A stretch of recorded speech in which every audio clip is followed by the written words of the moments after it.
passada, mostrar um novo serviço para vocês, o Beanstalk, e se der tempo o CloudFormation e alguns Quick Labs. Então, vamos lá. Na aula passada, pessoal, a gente trabalhou principalmente com o EC2 e o S3. Né? Então eu vou mostrar algumas funcionalidades desses serviços que vocês podem usar e algumas outras ferramentas que facilitam aí os fluxos de DevOps. Então, a primeira coisa que eu queria mostrar sobre o S3, então, para vocês lembrarem bem, o S3 antes disso, estou esquecendo de liberar o lab de vocês, era isso que eu queria fazer lá no Quick Labs. Quem não tem cadastro no Quick Labs, lá na nossa apresentação, né, só para lembrar, não precisa fazer de novo, quem já fez, só ele que é novo. Senta aqui com a gente, cara. Prefere não? Aqui tá tranquilo. Mas entra nesse site, ó, tem as instruções para cadastrar. Eu preciso que você faça o seguinte: se cadastra nesse site Quick Labs, o endereço está aqui, ó, em jfireman.github.io/oficina-ec. Deixa eu ver. Que esse é o site, né, aws.quicklabs.com, para ter acesso aos laboratórios. Bom?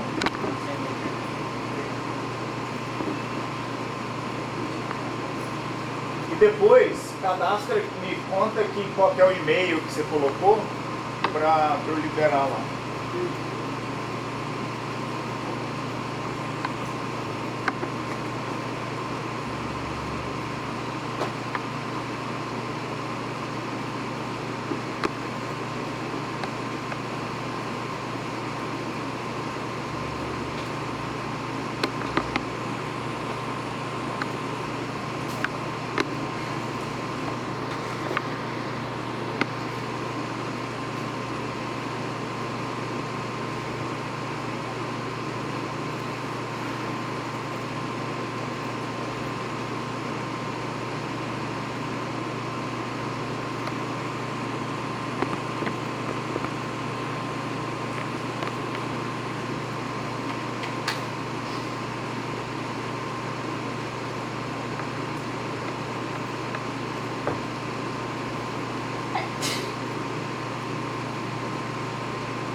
Pessoal, então o Quick Labs já deve estar... Ainda não.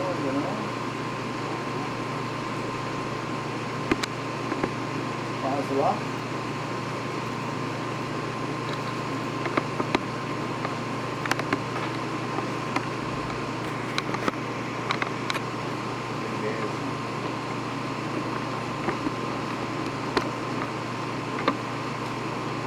Então quando vocês entrarem no Quick Labs, mesmo esqueminha, vai ter lá o Select para escolher o Special Event Lab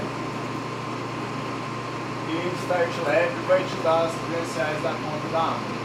Então vou pegar, abrir o console nessa conta,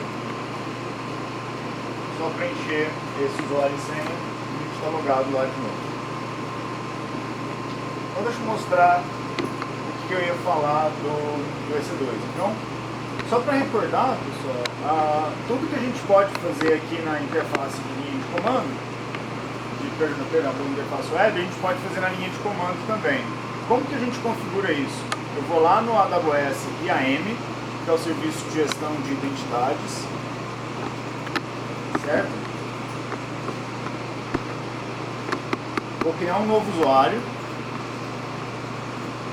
vou chamar ele de linha comando, só para ficar bem óbvio o que esse cara faz. E aí, vou ganhar as duas credenciais que a gente precisa para acessar via linha de comando, o Access Key e o Secret Key. E aí, lá na linha de comando, eu posso usar o AWS Configure para configurar minha linha de comando da AWS. Né? Quem não tem instalado em aws.amazon.com/cli, como a Angela fez, tem as instruções para instalação Windows, Mac e Linux. Ou se você tiver numa máquina remota da Amazon, igual eu estou aqui, numa instância do EC2, já vem instalado, você não precisa instalar. E aí, então, eu vou pegar lá o Access Key e o Secret Key. Não, só uma coisa que importa. Então, agora se eu der AWS EC2 describe instances, por exemplo, para ele listar quais são as instâncias que eu tenho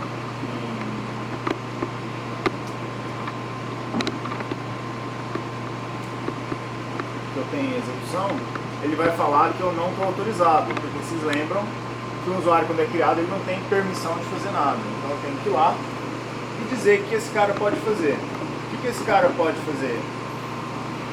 Ele pode... cadê a linha de comando?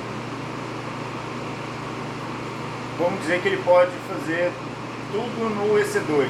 Então tem um perfil aqui chamado EC2 Full Access, que dá acesso a tudo que é possível fazer no EC2, mas não pode fazer nada em outros serviços. Então, se eu fizer o AWS EC2 Describe Instances, ele vai deixar, e está aqui o resultado, né, todos os dados das minhas instâncias. Mas se eu fizer um AWS S3LS, por exemplo, para listar os meus buckets, ele vai dar acesso negado, porque esse cara não tem essa política de acesso. Então, é no IAM que você define usuários políticos. Mas tem uma funcionalidade do IAM que pode ser ainda mais legal. Olha que interessante, que são os perfis. Né? Eu posso usar os perfis, os roles, para não precisar gerenciar as credenciais explicitamente. Porque qual é o problema dessa abordagem aqui, de fazer desse jeito que eu fiz? Se a gente olhar no diretório .aws credentials, aqui que essas credenciais são armazenadas. Né? E qual é o problema de armazenar as credenciais aqui? Para a instância de operações não tem problema nenhum. Né? Se for a sua máquina, uma máquina que você confia, tudo bem. Mas imagina que você precisa disso, dessas credenciais para acessar o S3, em todas as máquinas da sua aplicação. E aí, por um acaso, você quer rotacionar as credenciais, você tem que sair trocando essas credenciais em tudo que é máquina, dá um certo trabalho. Então tem uma maneira mais fácil de fazer isso, que é através dos roles. Os roles são mecanismos para geração de credenciais. Então, quando uma máquina está associada a um role, ela automaticamente já gera aquelas credenciais de acesso para aquele role. Então vamos falar, por exemplo, que eu quero que uma determinada máquina tenha acesso ao S3 sem eu explicitamente ter que criar um usuário para ela. Então eu crio, por exemplo, as máquinas que tem, sei lá, o perfil do meu blog, por exemplo.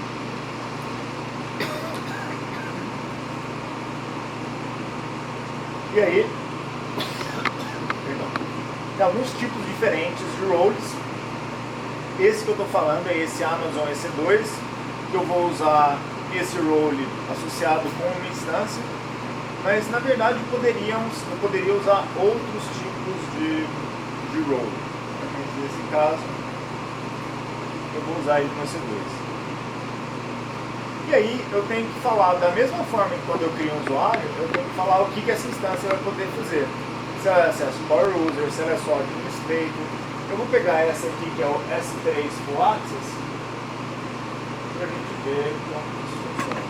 E vou criar essa política. Criei lá. E agora vamos subir uma nova máquina no EC2. Igualzinho.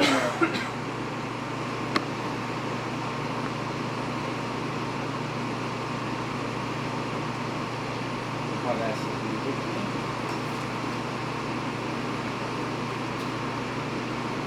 Criar uma nova. Mesmo esqueminha. Amazon Linux, pegar uma máquina pequena. E aqui, pessoal, é que vem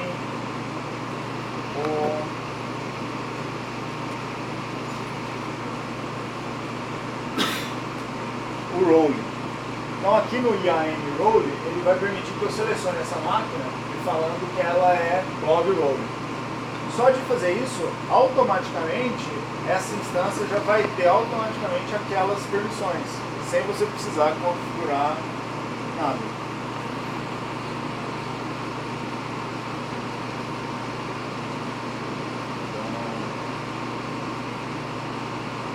Par de chaves, aquele mesmo processo que a gente já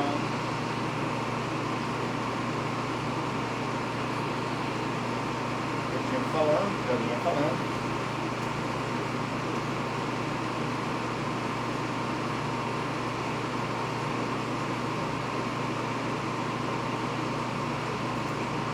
Esperar a máquina está pronta, história. Até aqui, tudo bem, pessoal? Tranquilo? Qualquer dúvida, podem parar. Vou pegar os dados de conexão e conectar lá. Ainda não subiu. Às vezes o DNS resolve não funcionar muito bem, pode tentar por IP.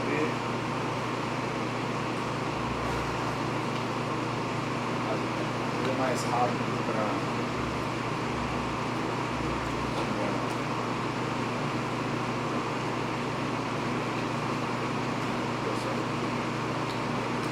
então vejam que eu não configurei as chaves nessa máquina, mas só de eu fazer um AWS S3LS ele consegue listar meus buckets, porque essa máquina ela tem aquele acesso. Qual que é a bruxaria que está acontecendo por trás aqui? E uma outra coisa muito importante na hora de escrever esse tipo de script. Muitas vezes, vocês vão precisar de informações sobre a máquina que está rodando o script naquele user data. Né? Na hora de fazer um script, você às vezes precisa saber qual que é o nome da máquina, qual que é o IP da máquina para jogar no arquivo de configuração, qual a imagem que é, qual que é o IP interno, IP externo, esse tipo de coisa. Então, existe um serviço chamado Serviço de Metadados da Instância, que fica em 169.254.169.254. Essa é uma URL mágica assim mesmo, 169.254.169.254. E quem atende essa solicitação, essa é do próprio hypervisor da máquina. Então, em toda máquina no EC2, esse endereço vai se responder à própria instância, assim, o próprio virtualizador daquela máquina.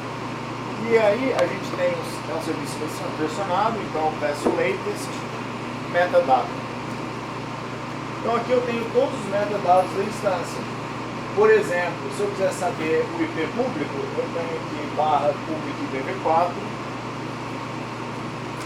Então esse é o IP dessa máquina. Se eu quiser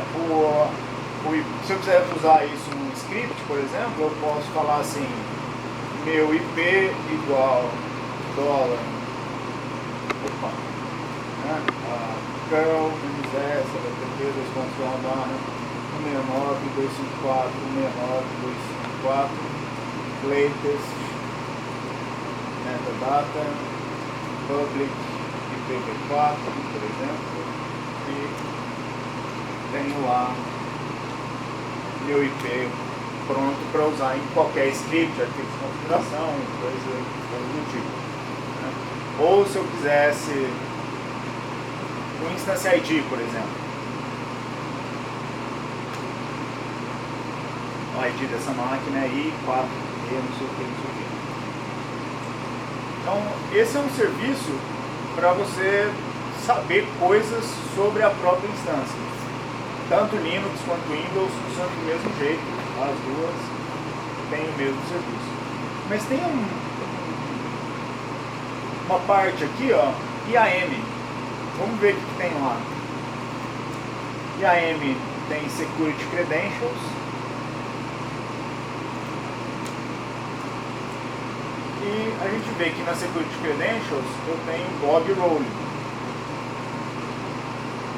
Então, blob rolling, vamos ver o que ele vai me dar. Olha aqui que bacana.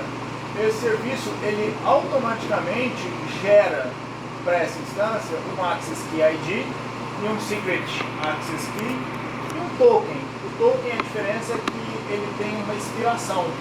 Então, essa é uma credencial igual aquela que a gente configurou, mas aquela que a gente configurou era permanente, ela não tinha expiração. Essa aqui, ela expira, né, daqui a algum tempo, e o próprio EC2 rotaciona essa chave quando ela estiver perto de expirar. Então você não precisa preocupar com a chave, né? Ela já está com aquele role, o role vai gerar as chaves automaticamente para o serviço de metadados da instância, e as bibliotecas do EC2 da Amazon, né, os SDKs para Python, para